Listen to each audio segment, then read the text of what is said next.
Cer mii de scuze că vă deranjez din nou. Hit după hit, cum v-am obișnuit.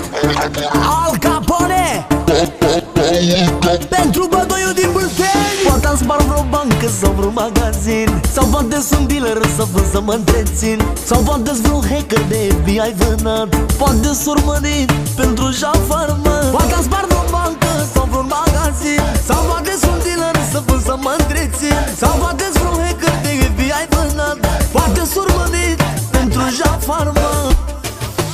Dau în cap fur și nu mai țin cont, pentru familia mea e trufou.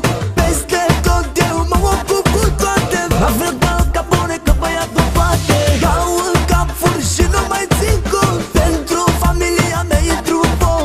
Peste tot eu mă ocup cu toate, la fel ca Al Capone, că băiatul poate.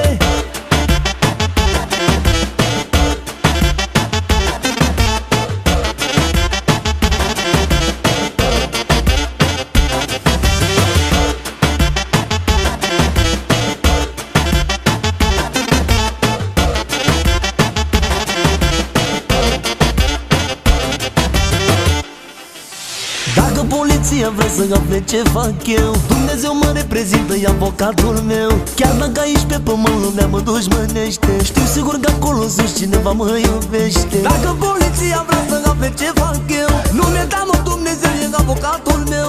Chiar dacă aici pe pământ lumea mă dușmănește,